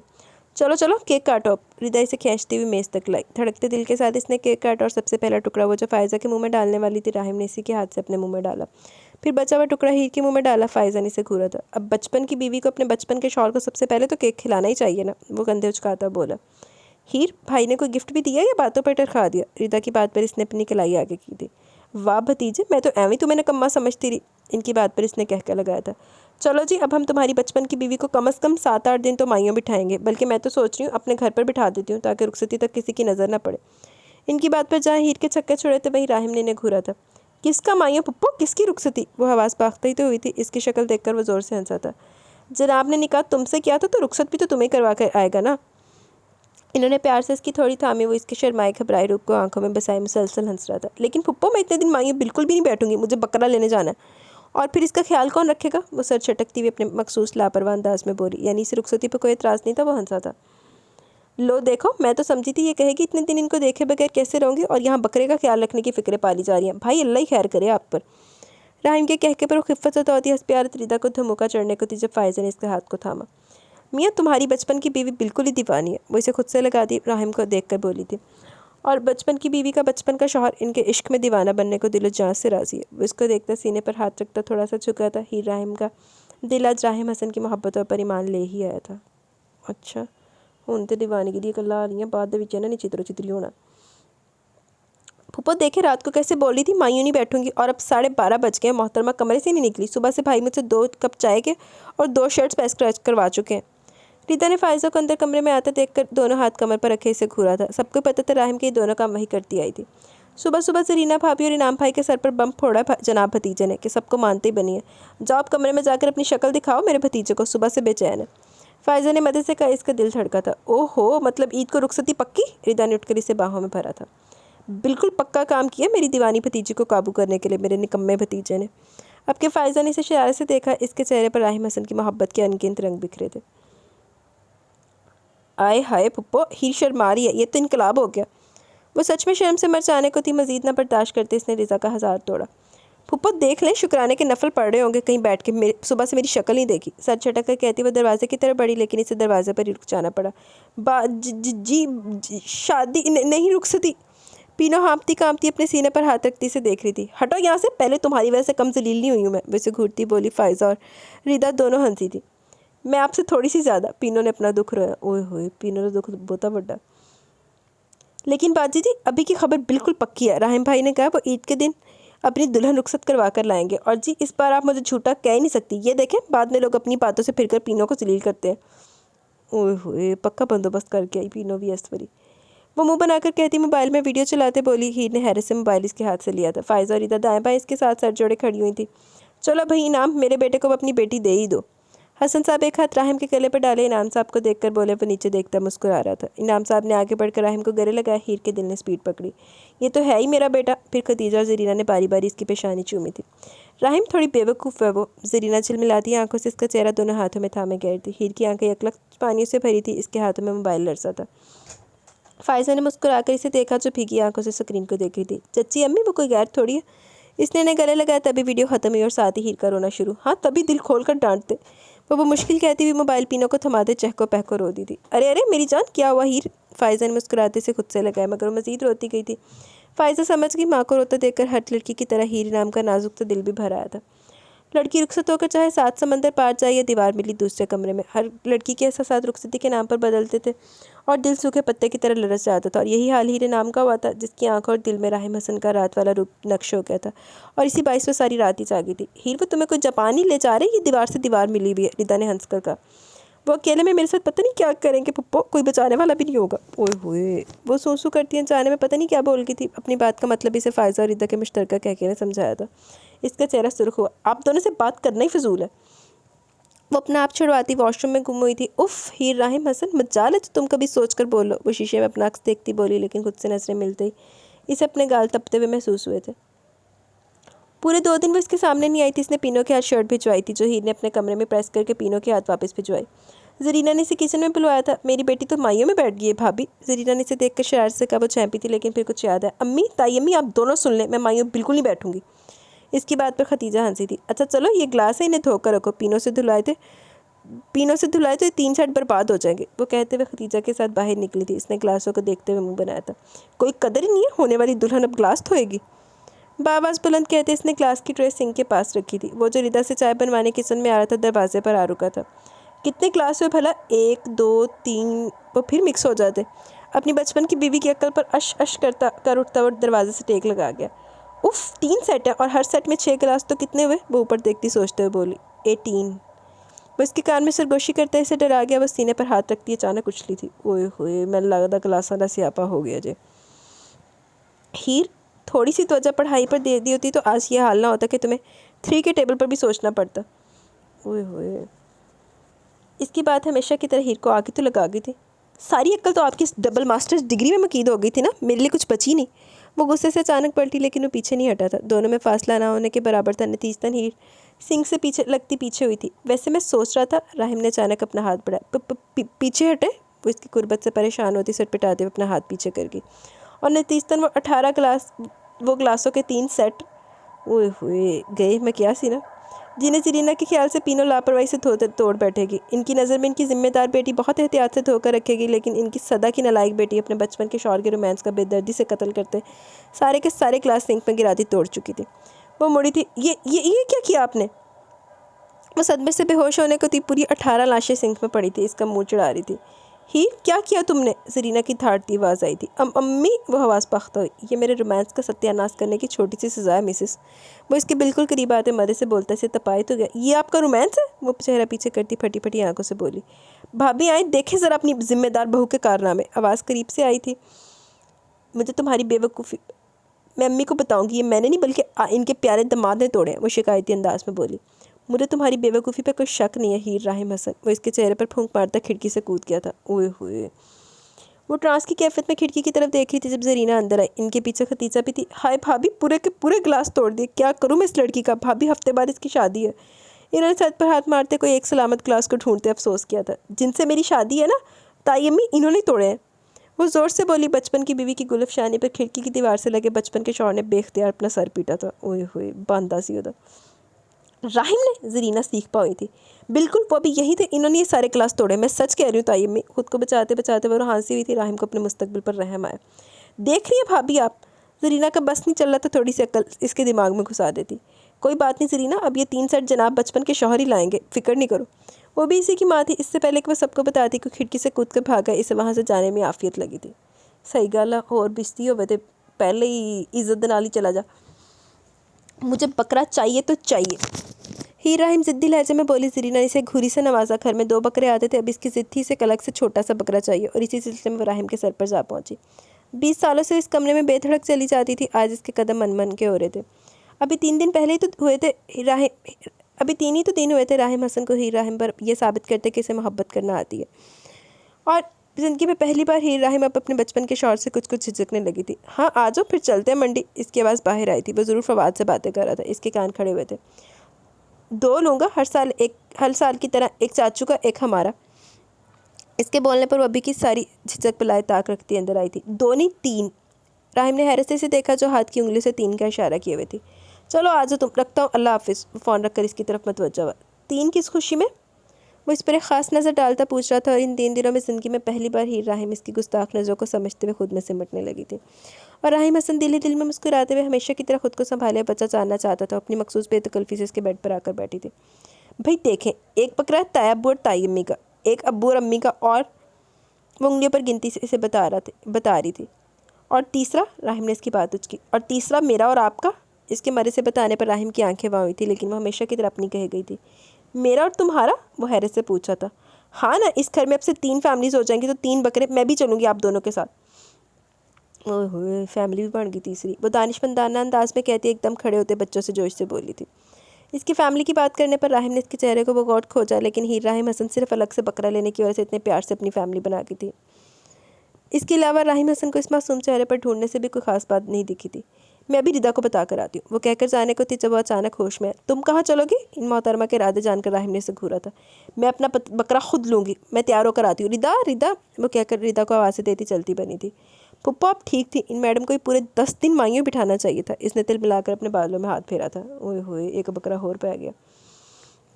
ताई अम्मी, मैं अपना बकरा लेने जा रही हूँ। वो खुशी से चिल्लाती नीचे उतरती हुई आ रही थी। जरीना ने चौंक कर इसे देखा। वो अपनी तरफ से बिल्कुल तैयार दुपट्टा सर पर डाले खुशी खुशी चिल्लाते आ रही थी। कहाँ जा रही हो तुम? जरीना ने इसे घूर कर देखा। बकरा लेने जा रही हो? और रिदा भी चल रही है। इसने जानकर रिदा का नाम लिया, मतलब इनको वाज़ा करना था कि वो अकेली नहीं है। तुम्हें मना कर दिया ना, तो ज़िद किस बात की है? जरीना को गुस्सा है। अम्मी वो दिला रहे हैं ना, इसने वो पर जोर देकर कहा। इन्होंने इसे घूर कर खतीजा को देखा। जाने तो जरीना, जब राहिम लेकर जा रहा तो। खतीजा ने हमेशा की तरह इसकी साइड ली थी। भाभी, राहिम बजाय इसको मना करने की इसकी जिद पूरी करने चला है। जरीना को राहिम के मान जाने पर हैरत हुई। अम्मी, ज़िंदगी में पहली बार तो मेरे बचपन के शौहर मेरी कोई ख्वाहिश पूरी कर रहे हैं। इसकी बात पर हसन साहब का कहका जानदार था। बिल्कुल भाई, इसका गवाह तो मैं भी हूँ। वो करीब आए थे। लेकिन भाई साहब, 2 बकरे तो पहले आते हैं घर में, अब तीसरा। जरीना तो सब का शिकार थी। अम्मी, कुर्बानी मुझ पर भी फ़र्ज़ होगी। ओए होए, इसकी बात पर सीढ़ियाँ उतरता राहिम सट पटाया। ऊपर वो इसको तीसरे बकरे का बैकग्राउंड दे चुकी थी। सबके सामने वो तेरी से नीचे आया था। क्यों? अब ऐसा क्या कारनामा अंजाम दिया आपने जो आप पर कुर्बानी फ़र्ज़ होगी? जरीना के सवाल पर राहिम का दिल घबराया। वो हसन कमाल की तरफ मुड़ी। तायबू, आप ही ने तो बताया हर शादीशुदा साहब इस्तात जोड़ों पर, मतलब जिनकी एक फ़ैमिली बन जाती है, इन पर कुर्बानी फ़र्ज़ हो जाती है। अब तैयब मेरी और इनकी भी तो एक फ़ैमिली, इससे पहले कि वो सबके सामने अपनी फ़ैमिली कंप्लीट करती है बेख्तियारी से पुकार बैठा। इसकी बात पर खतीजा और हसन साहब ने अपनी हंसी रोकी थी, जबकि ज़रीना ने अपने सर पर हाथ रखा। हीर हीर मेरी ब्लू शर्ट कहाँ है? वो अपने मखसूस सड़ियल भरे अंदाज में कहता, दिली दिल में इसका गला दबाने की ख्वाहिश पर अमल करने के मंसूबे बनाता पलटा था। हालांकि वो जाने के लिए बिल्कुल तैयार था, लेकिन इसकी ज़ुबान भी तो बंद करनी थी ना किसी तरह। आ रही हूँ तैयब, हीर ने से जवाब देकर अपनी बात मुकम्मल करनी चाहिए। हीर मैं तुम्हें छोड़कर चला जाऊँगा, मैं बता रहा हूँ। वो पलटे बगैर चिल्लाया था। आती हूँ तैयब, एक तो ये आपके बचपन के बेटे भी ना, जब तक मुझ पर गुस्सा न कर ले इनका खाना हजम नहीं होता। हसन साहब ज़ोर से हंसे थे। हीर, ज़रीना ने इसे घूरा था। आई, वो कहकर इसके पीछे भागी थी। क्या फरमा रही थी आप नीचे पापा से? वो कमरे के बीचों बीच खड़ा सीने पर बाजू बांधे से अपनी मखसूस कश्मे की नज़रों से घूरता पूछ रहा था। और हमेशा की तरह हीर राहिम इसकी नज़रों से खाइफ हुई थी। ये शर्ट ठीक तो है, लेकिन अगर आप ब्लू पहनना चाहते हैं तो, वो कहती हुई आगे बढ़ने को थी, जब इसका हाथ थामे से फिर से अपने मद्दे मुकाबिल ला चुका था। अम्मी बार बार पूछी थी कि बकरा क्यों चाहिए, मैं रूठेपन से बोली, लेकिन मोहतरम राहिम हसन का मूड अचानक बदला। हाँ तो क्यों चाहिए? वो 2 कदम का फासला मिटाता इसके करीब आया। उफ, बताया तो है, हमारी अब अलग सिर्फ एक फैमिली बनने जा रही है। तो वो अब सच में चिढ़कर सर पर हाथ मारते हुए बोलती, इससे पहले कि अपनी बात पूरी करती हुए इसकी बात काट के। इसका बार बार हमारी अलग से फैमिली की तकरार राहिम हसन के दिल के जज्बात बेदार कर गई थी। वो अनजाने में अपनी बात में फंसी थी। अगर ऐसी बात है तो हमारी एक अलग से फैमिली बने तो 20 साल हो चुके हैं। राहिम की नज़र इसके मासूम चेहरे पर भटकी थी, लेकिन हमेशा की तरह अनजान बनी हुई थी। कोई नहीं, फैमिली ऐसे थोड़ी बनती है, वो तुरंत बोली थी। राहिम ने हैरत से इसके चेहरे को खोजा, पर वो हमेशा की तरह सदा की अनजान। तो कैसे बनती है? वो गैर महसूस तरीके से इसके थोड़ा और करीब हुआ था। जब एक कमरे में एक साथ रहते हैं तो, वो जोश से बोलती, अपने दोनों हाथ अपने होंठों पर रख गई थी। वो बाकी मानता फासला मिटाता इसकी कमर में अपने बाजू हमाइल करते इसे अपने करीब कर गया था। हीर राहिम हसन का बचपन का शौहर ज़िंदगी में पहली बार अपनी बचपन की बीवी के छक्के छुड़ा चुका था। तो वो मतहोशता इसके कान के पास झुका, तभी कमरे में मोबाइल की आवाज़ गूंजी थी। तो बोलो ना हीर, क्या? इसी तरह से कोई आवाज़ नहीं आई थी, या शायद वो इस वक्त को खलल नहीं चाहता था। हीर को इसकी सांसें अपनी गर्दन पर महसूस हुई, वो जी जान से लर्जी थी। तो आपका फ़ोन बज रहा है। इसने राहिम के सीने पर हाथ रखे से खुद से दूर करने की कोशिश की थी। बजने दो। वो फिर इसके करीब हुआ। हीर ने थूक निकला। फवाद भाई नाराज़ हो जाएंगे, अभी तो रिदा को भी देखना वो तैयार हुई या नहीं। अरे हाँ, वो आपकी ब्लू शर्ट। वो हमारी घबराहट के जो बोलना शुरू, मजबूरन राहिम को इसके लबों पर उंगली रखकर इसे खामोश करवाना पड़ा। कीप योर माउथ शट हीर। वजहत बदमज़ा हुआ। फ़ोन देखे ना जल्दी। वो इसका हाथ तोड़ने में कामयाब हुई कि फ़ोन बच कर खामोश हुआ था। वो मैं रिदा को देखती। वो बाहर भागने को थी जब वो फिर से इसका हाथ थाम गया। हीर का दिल फिर से हलक में आया था। इसने धड़कते दिल के साथ पलट कर देखा, पर यह क्या? इस पर राहिम हसन की आंखों में से ढूंढने से भी मोहब्बत नजर नहीं आई, बल्कि इसका बचपन का शौहर अपनी मखसूस कश्मे की नज़रों से घूरा था। एक तो ये सड़ियल ही रहेंगे हमेशा, वो बड़बड़ाई थी। वो तो मैं तुम्हें ईद की रात बताऊंगा मैं कितना सड़ियल हूँ। वो इसे अपने सामने लाता इसे सर से पैर तक घूरता बोला। अब ये बताने की क्या ज़रूरत है? इन 20 सालों में आपने अपनी बचपन की बीवी को सिर्फ यही तो बताया कि इसका बचपन का शौहर कितना सड़ियल है। वो इस पर अफसोस करती बोली। हीर राहिम हसन के रोमांस पर पानी फेर चुकी थी। अल्लाह, बस यही पीस था आपके पास मेरे लिए? वो ऊपर देखते दहाई देके तभी इसका मोबाइल बचा था। आ रहा हूँ यार, 2 मिनट। वो फवाद से कहता है इसकी तरफ मत हो जा। वो जो तुम्हारा ब्लैक फ्रॉक है ना हीर, फटाफट चेंज करके आओ। वो इसका हाथ छोड़ते हुए पलट कर शीशे में अपना जायजा लेते बोला। वो को लंबा खींचती हुई चिल्लाई थी। इसके चिल्लाने पर राहिम ने नागवारी से शीशे से घूरा। हाँ वही। वो अपने बालों में ब्रश फेरते बोला। लेकिन मैं तैयार हूँ। वो अपने घुटनों तक आती शर्ट और स्ट्रेट ट्राउज़र को नाकदराना नज़रों से देखती बोली। भाई फवाद भाई कब से वेट करें? तभी रिदा दरवाजे पर आई। राहिम ने पलट कर रिदा को देखा। घुटनों से 1 इंच नीचा फ्रॉक खुला ट्राउज़र, सर पर दुपट्टा लिए वो अंदर आई। इस पर एक मुतमिन नज़र डालता वो इसकी तरफ पलटा था। सिर्फ 5 मिनट, हम तुम्हारा इंतज़ार करेंगे बस। वो कहकर रुका नहीं था। सड़ियल है तुम्हारा भाई। वो दरवाजे को देखकर चिल्लाई थी। रिदा ने नासमझी से दोनों के मूड को देखा। सिर्फ 5 मिनट ही तुम्हारे पास, मैं तो चली। कहीं सच में मुझे भी ना छोड़ जाए। वो बेनियारी से कहती पलटी थी। ओए होए, अब वो पाँव तक आता फ्रॉक पहने में बकरे गायों के गतमों में इधर उधर लुढ़कूंगी, देखना तुम। वो तनफन करती इससे पहले कमरे से निकली। लेकिन हम कोई पार्टी में नहीं जा रहे हीर। वो हैरत से इसके पीछे लपकी। अपने सड़ियल भाई को समझाओ, किसी की सुनते? कहा भी था पुप्पो को, इनके सड़ियल भतीजे को सड़ियल ही रहना हमेशा। इसने अलमारी से फ्रॉक निकालकर ज़ोर से पटपन किया। मतलब भाई ने तुम्हें कही ब्लैक फ्रॉक पहनो? रिदा की हैरत हद से सवा थी। हाँ जी, आपने वो गाना नहीं सुना? आज काला जोड़ा पास आडी फरमाइश थे। पीनो ने सुर से गाना गाने की कोशिश की थी, जब हीर की खतरनाक खुरी इसके शौक पर पानी फेर गई। रिदा ने मुश्किल अपना कहकर रोका। वो बाजी जी, राहिम भाई कह रहे अब मैंने आप दोनों को छोड़कर चले जाना है। पीनो ने जल्दी से इसका पैगाम देते अपनी शामत बुलवाई थी। अपने भाई से कहो 15 मिनट से पहले नहीं आने वाली मैं। इसने ज़ोर से कहते वॉशरूम का दरवाज़ा खटाक से बंद किया। इससे पहले कि पीनो मनो हीर का पैगाम इसे देती, रिदा ने इसे दूसरे काम पर लगाया। हीर ने गाड़ी में बैठते फवाद से माजत की थी, जो वह हंसते हुए कोई बात नहीं, हमें कुछ बुरा नहीं लगा कहकर बात पलट गया था। वो अपना बड़ा सा ब्लैक फ्रॉक उठाए सहज सहज कर कदम रख रही थी। इसे देख देख कर राहिम का दिल के अपना सारी पीट ले। और तू ही पवा के ले आया उन फ्रॉक। वो पहले जिन कपड़ों में थी वो राहिम को इस जगह के लिए नामुनासिब लगे, पर इसे क्या पता था कि वो टखनों तक आती इस ब्लैक फ्रॉक में सबसे मुनफरिद लगती, इसकी सबकी त्वचा का मरकज़ ही बन जाएगी। और इस पर इसका फ्रॉक उठा उठा कर नीचे देखते हुए नज़ाकत से चलना। हालांकि वो इधर उधर फैली गंदगी से बचने के लिए ध्यान से देखती कदम रख रही थी। ये बकरा मेरा, देखो रिदा ये कितना पाला सा बेबी है ना। इसकी आवाज़ पर राहिम और फवाद बेसाख्ता पलटे। वो एक काले और एक सफ़ेद बकरे को गले लगाए तकरीबन इसे चिमटी खड़ी थी। वो बमुश्किल खुद पर काबू पाता इसकी तरफ बढ़ा था। हीर, इसका साइज़ देखा तुमने? हमें कुर्बानी के लिए चाहिए, गोद लेने के लिए नहीं। वो बमुश्किल अपने घुटने तक आते बकरे को देखकर खुद पर जब्त करते बोला था, लेकिन मुझे क्यूट सा बकरा चाहिए, बाकी सब इतने खरांट है। वो इस छोटे से बकरे को छोड़ती मायूसी से बोली थी, बिल्कुल आपकी तरह। हल्के से मिनमिनाकर जुमला पूरा करती फरीदा के साथ आगे बढ़ी। फवाद का कहना जानदार था। राहिम ने से घूरा था। शुक्र किया कर बेटा, तेरी कोई बचपन की बीवी नहीं है, वरना अपने दादा की बचपन की सौगात छीनने का हौसला सिर्फ राहिम हसन का ही हो सकता है। वो अपने सिल्की बालों में हाथ फेर के से देखते हुए बोला था, जब एक और क्यूट से बकरे के गले का हार बनी हुई थी। फवाद ने फिर से एक कहका लगाया था, कुछ भी क्या यार, हौसला तो इस छोटी सी लड़की का जो तेरे जैसे बंदे को बचपन से पागल बनाया। वो आफत की पुड़िया पूरी। नायमा ने बताया नहीं तुझे? वो इसकी बातों चक्कर पूरी करता है इसे पौन काल का हवाला दे गया। नायमा तो कहती राहिम बहुत लकी है, इतनी मासूम बचपन की बीवी मिली है जिसका बचपन का शौहर भले ही से इश्क ना करे, पर वो तब भी अपने बचपन के शौहर को किसी और के हवाले नहीं करेगी। फवाद हंस रहा था पर लहजे में बेहतराम था। राहिम ने सरदा भरते फवाद के कंधे पर हाथ रखा। मेरे दोस्त, ये घंटा 1.5 घंटा तो भी यही है, मैं भी यही हूँ। जब एक आदत क्यूट सा पाला सा बकरा ढूंढते ढूंढते तेरी टांगे जवाब देने लगेंगी ना, तब राहिम हसन के बचपन का दुख तुझे दिल पर महसूस होगा।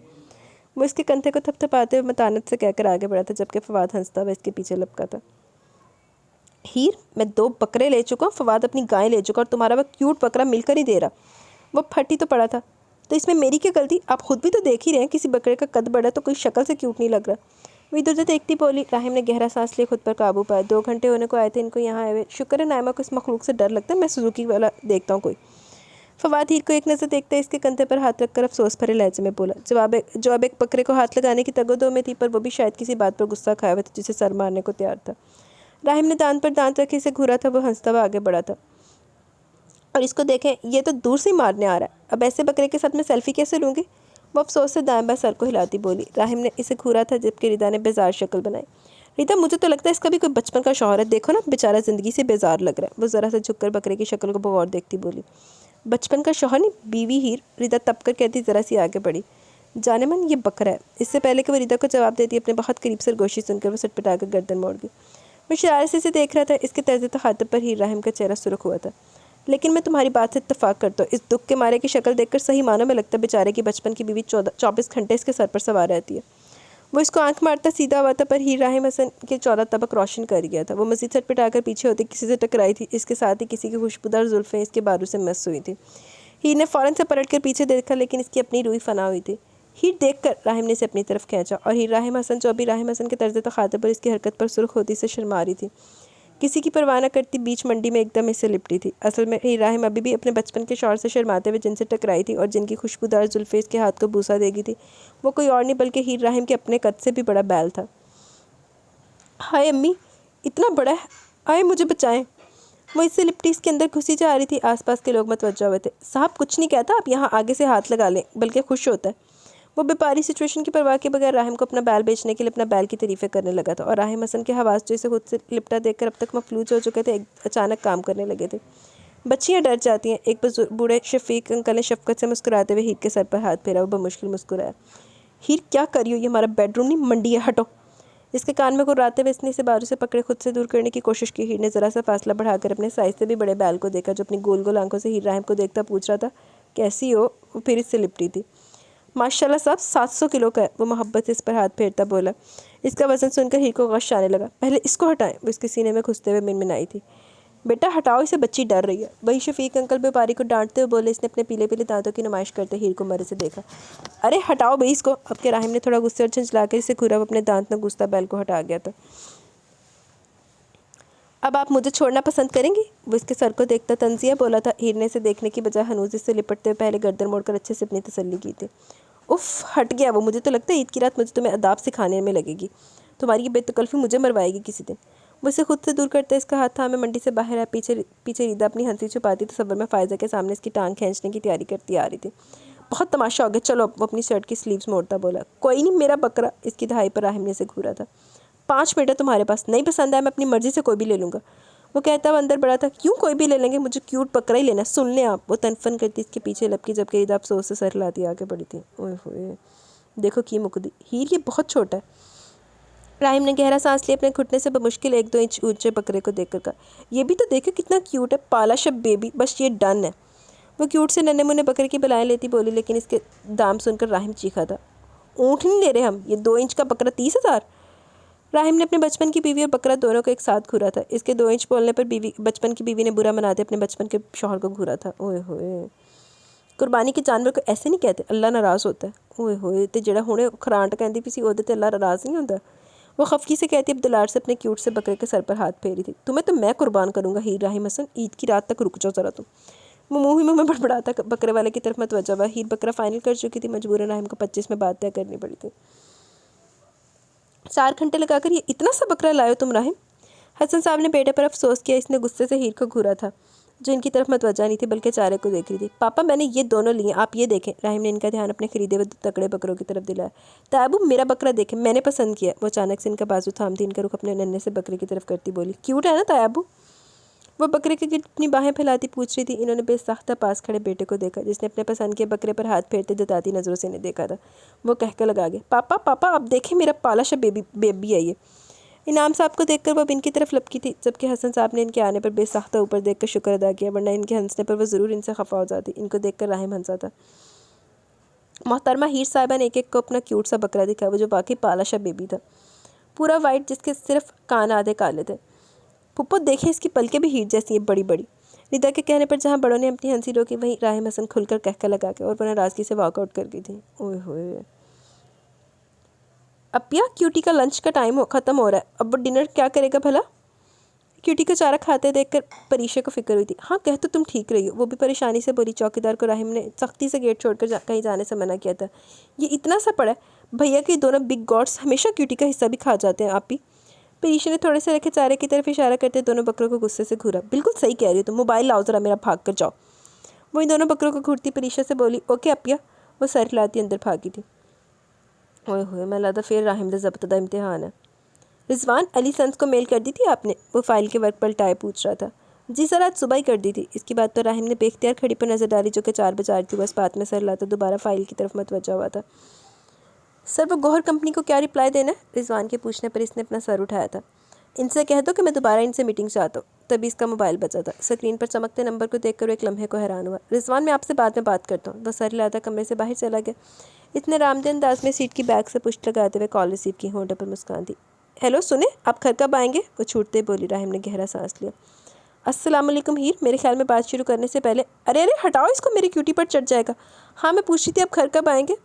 राहिम ने मोबाइल कान से हटाए, स्क्रीन को घूरा। तुम्हें कोई काम? उफ़, ये बकरी यहाँ किसने बांधे? मेरा बेचारा क्यूटी डर रहा है इनसे। परीशे परीशे। वो अब ज़ोर ज़ोर से परीशे को आवाज़ें दे रही थी। राहिम ने दांत पीस कर खुद पर जब्त किया। हीर लिसन टू मी। वो अपने मखसूस लहजे में बोलने लगा कि एक बार फिर वो इसकी बात काट गई। नहीं आप मेरी बात सुने, मेरे क्यूटी। अपिया ये देखें, भैया के डेंजर स्क्वाड ने क्यूटी को हिट मार की है। परीशा चीख कर बोली। अपनी अपिया पर ही गई है। कॉल की दूसरी तरफ बैठे परीशा के भैया ने इस लम्हे परीशा के बारे में सोचते अफसोस में सर हिलाया था। ओए होए, देखा आपने कैसे मेरे मासूम से क्यूटी के पीछे पड़े आपके खरांट पकड़े, बिल्कुल अपने जैसे लाए हिटलर। वो इस पर चढ़ दौड़ी। राहिम का मूड जो पहले गारत हो चुका था एकदम बिगड़ा। जस्ट शटा, फिर ये बकवास करने के लिए तुमने मुझे डिस्टर्ब किया। इसकी बात पर हीर ने दांत पीसे थे, लेकिन फिर अपना काम याद आते बर्दाश्त कर गई। क्यूटी का चारा ख़त्म हो गया, आते हुए ले आइएगा। मैंने रूठेपन से बोली। व्हाट, तुमने मुझे चारे के लिए कॉल किए हीर? वो गुस्से से उछला। हाँ तो, न जाने से दोबारा कब भूख लग जाए। परीक्षा से ज़्यादा पानी मत पिलाओ बीमार। राहिम ने भुनाते हुए कॉल काटी थी। ये लड़की रुखसती से पहले मुझे पागल बनाने में कोई कसर नहीं छोड़ती, तो रुखसती के बाद तो ये मुझे कहीं का नहीं छोड़ेगी। ओए होए, कल तो वैसे सही है। वो सर को दोनों हाथों में थामे सोच रहा था। सिर्फ 4 दिन है तुम्हारी रुखसती में, अब ये उछलना कूदना बंद कर दो। ज़रीना ने इसे बाहर भागते देख पकड़ा, जो फ़ायज़ा के बच्चों रीदा के साथ कब से बकरों में लगी हुई थी। अम्मी पता नहीं आप लोगों को इतनी जल्दी क्यों थी? वो एकदम नरम पड़ती इनके कंधे से लगी थी। इसकी आवाज़ में नमी महसूस करते ज़रीना ने मोहब्बत से खुद से लगाया। ज़रीना की अपनी आंखें नम हुई। मेरी पागल बेटी ना हो तो। खदीजा ने इसके बराबर बैठते इसे खुद से लगाया था। मैं तो समझी थी सिर्फ मेरी बेटी पागल है, लेकिन ज़रीना तुमने तो नादानी में मेरी दीवानी बेटी को भी पीछे छोड़ दिया। वो ज़रीना की नम आंखें देखती हंसते हुए बोली। ज़रीना छेमती अपनी आंखें साफ़ करने लगी, पर हीर राहिम साहिबा रोने लगी थी। अरे मेरा बच्चा, तुम कौन सा दूर जा रही हो। इन्होंने इसकी पेशानी चूमी। मुझे बहुत डर लग रहा है, सबके सामने मुझे इतना डांटते हैं, अकेले कमरे में वो। कुछ बोलते बोलते वो इतनी देर फ़ायज़ा की मानी के संसी याद करती रुकी थी। अब वो किसको क्या पता थी कि राहिम हसन की सोचकर इसके दिल की हालत अजीब हो रही थी। इन दोनों ने एक दूसरे को देखा। देख लें भाभी आप, ज़रीना ने बेख्तियार अपने सर पर हाथ रखा। ताई अम्मी, आपने कभी इनको नहीं डांटा। मेरी अम्मी मुझे डांटती हैं, इनके बारे में सौ हिदायतें देती हैं। इनको तो अच्छी फर्माबरदार बीवी मिल जाएगी, पर मेरा क्या होगा। इसकी बात पर कब से ऊपर खड़े राहिम ने बमुश्किल अपना कहकर रोका। अच्छी फर्माबरदार बीवी, हाय मैं कुर्बान। वो अपने बालों को हाथ से ऊपर करता दिलकशी से इसकी बात दोहरा गया। फ़ायज़ा ने इसके बराबर खड़े होते इसे देखा, जबकि वह नीचे अब तक इसकी शिकायतें जमा करवाई थी। वो इन्हें देखकर हंसा था। मैं कान खींचूंगी राहिम के, अगर अब इसने मेरी बेटी से ज़ोर से भी बात की तो। खतीजा ने हंसते हुए इसे अपने साथ लगाया। वो मुसलसल हंस रहा था। अपिया, क्यूटी आपको बुला रहा है। फरीदा अपिया के हाथों से भी खाना नहीं खा रहा, मैं करके आपको बुला रहा। ओए होए। परीशा की अजीम मंतक पर खतीजा ज़ोर से हंसी, जबकि ज़रीना ने अपने सर पर हाथ रखा था। अम्मी, क्यूटी मुझे बुला रहा है, वो फिक्रमंदी से कहती बाहर भागी। लगता है मेरी छत वाली मेहनत पर तुमने पानी फेर दिया भतीजे। फ़ायज़ा के अफसोस से बोलने पर वो ज़ोर से हंसा। जब फ़ायज़ा ने इसका कान पकड़ा। फुप्पो, 3-4 दिनों में मेरी शादी है और आप अभी तक मेरे कान खींचती हैं। वो अपना कान छुड़ाता अच्छा खासा झंझलाया था। मैं अपने निकम्मे भतीजे के बच्चों के सामने भी इनके अब्बा के कान खींचूंगी। इनकी बात पर वो दिल खोल कर हंसा, जबकि नतीजे खतीजा ज़रीना को तसल्ली दे रही थी। यकीन करो ज़रीना, एक हफ्ते में ये शादी इतनी बड़ी बड़ी सुलझी भी लगने ये तुम्हें इतनी बड़ी बड़ी सुलझी भी लगने लगेगी कि तुम्हें यकीन नहीं आएगा ये वही कदकड़े लगाती हीर है। शादी जिम्मेदारियों का नाम है, इसलिए माँ बाप के घर बच्चों को दिल से रहने दो। मैं मानती हूँ हीर अपने ही घर में रहेगी, राहिम सुलझा हुआ बच्चा, लेकिन ज़रीना शादीशुदा ज़िंदगी लड़का लड़की दोनों को जिम्मेदार बना देती है। इनकी बात पर ज़रीना ने इस बात में सर हिलाया था। सर, रिजवान को झिझकता हुआ अंदर आया। जी रिजवान, ये फ़ाइल सारी चेक होकर मेरे पास आई है ना। वो सिगरेट लबों से निकाल कर उंगलियों में दबाता इसे एक नज़र देखता हुआ दोबारा फाइल में गुम हुआ था। वो सर, आपके विजिटर्स आए हैं। कौन है? वो बेतुजीही से बोलता सिगरेट लबों से लगा गया था। सर, आपके बचपन की बीवी। इसके मुंह से अचानक निकला, लेकिन राहिम ने हैरत से देखते हुए इसके पीछे देखा। मेरा मतलब है सर, आपके बचपन की नो सर। वो अपनी बात पर अच्छा खासा गड़बड़ाया था। तुम जाओ बरखुरदार, मैं अपना तारुफ आप करवा दूंगी। पीछे से फ़ायज़ा को अंदर आते देखकर इसने गड़बड़ाकर सिगरेट मुँह से निकाली थी। पुप्पो आप। वो एकदम खड़े होते हुए सिगरेट एस्ट्रे में बुझा के इन दोनों के पीछे वो दोनों भी थी। तो भतीजे साहब यहाँ जी भरकर अपना शुगर पूरा करते हैं। वो इसके हाथ में सिगरेट देख चुकी थी। सिर्फ यहाँ नहीं पुप्पो, घर के लॉन में भी अक्सर रात को हीरो बनने की नाकाम कोशिश करते हैं। हीर की बात पर जहाँ राहिम ने से कड़े तेवरों से घूरा, वहीं जनाब रिजवान साहब को अपनी हंसी छुपानी मुश्किल हुई। रिजवान, मेरे ख्याल में आप जा सकते हैं। अपनी दुर्गत बनते देखकर रिजवान पर अपना गुस्सा निकाल गया। यस यस सर, वो गड़बड़ाता बाहर निकला था। बेचारे रिजवान था की कसूर। किसी दिन आपकी भतीजी मेरे हाथों ज़ाया हो जाएगी पुप्पो, वो इसको देखकर दांत पीसते हुए बोला। लेकिन इनकी भतीजी ने अपनी पूरी करना ज़रूरी समझा। हीरो नहीं, विलन वो भी। ओए होए, मैं बताता हूँ तुम्हें कैसा विलन हूँ मैं। वो इसकी बात काटता इसकी जानिब बढ़ा था। फुप्पो, वो बेख्तियार फ़ायज़ा की पुश्त से लगी। रिदा बेख्तियार हंसी थी। ठंडे हो जाओ भतीजे, फ़ायज़ा ने इसे घुरी से नवाजा। आप बताएं, आप किस खुशी में जुलूस निकाल कर मेरे ऑफिस आई हैं। वो इनको बैठने का इशारा करता अपनी सीट पर बैठा था। क्योंकि तुम अपनी बचपन की बीवी और बचपन की बहन को शॉपिंग करवा रहे हो। इसकी बात पर वो उछला था। नॉट अगेन फुप्पो, वो बेजारी से बोलता टेबल पर सर रख गया, क्योंकि वो अच्छी तरह जानता था फ़ायज़ा आतिफ राहिम हसन से अपनी मनवा कर ही रहती थी। चलो फिर मनो जाके। जी तो गाइज़, यहाँ पे हमारी सेकंड एपिसोड अपने इख्तिताम को पहुँची। कैसी लगी आपको बताइएगा ज़रूर। ये मेरा ख्याल अभी तो जाएगा, अभी ये नावल थोड़ा सा रहता है, तो आप मुझे बताइएगा आपको कैसा लगा। अभी कमेंट सेशन की तरफ चलते देन वीडियो को एंड करेंगे। तैयबा अशरफ एज़ यूजुअल ज़बरदस्त novel, thank you very much Tayyaba. Nagina Rashid, best novel, mood fresh हो गया, Heer is best, very funny, thank you very much Nagina. Kiran Zahid, अच्छा था नावल, बट आपके पढ़ने के अंदाज में सुन के ज़्यादा मज़े का लगा, thank you very much Kiran. Farah Yasir, beautiful story, thank you Farah. Tayyaba Ashraf, बहुत बहुत अच्छा नावल था, amazing, thank you very much Tayyaba. Amreen Kashif, बहुत अच्छा नावल था, हर लड़की काजल जैसी नहीं होती कि पके फल की तरह हर किसी की झोली में गिरने को तैयार रहे। ये बात तो आपकी बिल्कुल ठीक है, लेकिन बस वो इंसान का जिसके साथ पाला पड़ता है तो फिर उसको बाकी को भी उस तनाज़र में देखता है। Thank you Amreen. Absar Haider, story तो कॉमन थी लेकिन आपका स्टाइल रीड करने का ख़ास बना देता है, thank you very much Absar Haider. Nagina Rashid, nice novel, thank you Nagina. Absar Haider, अब इतनी फजूल अना कहीं इसे आगे थी, कहाँ से आ गई थी रायमा के अंदर कि बंदा उसको पनाह से कर बैठा है। हाँ, पनाह तो खैर उन्हें देती सी, बस मुँह नहीं डॉग बन के रखता सी। Thank you very much Absar Haider. Turbina Taufeeq, nice novel, thank you Turbina. Sobia Kiran, thank you Sobia. Lovely, Sobia Kiran lovely, thank you Sobia. Lavish salon, बहुत ज़बरदस्त था, आप सही कहती हैं, वाकई हीरो में मुंह को डॉग बांधे हुए थे एंड हर बात एंड में हो ही गई मोहब्बत। आहो ऐसे ही है। Thank you love it salon. Chaudhary चट बहुत अच्छा नावल था, बहुत मज़ा आया। Thank you very much Chaudhary चट। हमाद शाह ज़बरदस्त, मुझे बहुत अच्छा लगा नावल। सब कुछ अच्छा था, राइटर ने अच्छा लिखा, लेकिन काजल और आमीन माफ़ी भी मांग लेती तो ज़्यादा अच्छा हो जाता। नावल अपलोड होने के बाद फ़ौरन सुनने का दिल करता है, ईद पर मसरूफियत हो जाती है, लेकिन नावल की तरफ ध्यान रहेगा। कोशिश करूँगी सुन लूँ, वरना आपको भूल तो नहीं सकते। बस ठीक है, आपने भूलना भी नहीं है, ठीक है। Thank you very much Hamad Shah. Ali Baig beautiful beautiful so beautiful novel, बहुत मज़ा है माशाल्लाह। आपकी वॉइस की तो क्या ही कहने, अल्लाह पाक आपको हमेशा खुश रखे, आमीन सुम आमीन। Thank you very much Ali Baig. Anees Pano खूबसूरत नावल, थैंक यू जी, बहुत मज़ेदार है। फिर आपके कमेंट दिल बाग बाग हो गया, thank you very much Anees Pano ji. तो गाइज़ आप सबको जिन्होंने कमेंट्स किए मेरी तरफ से स्पेशल ईद मुबारक, और मुझे अब इजाज़त दें, इंशाल्लाह जल्द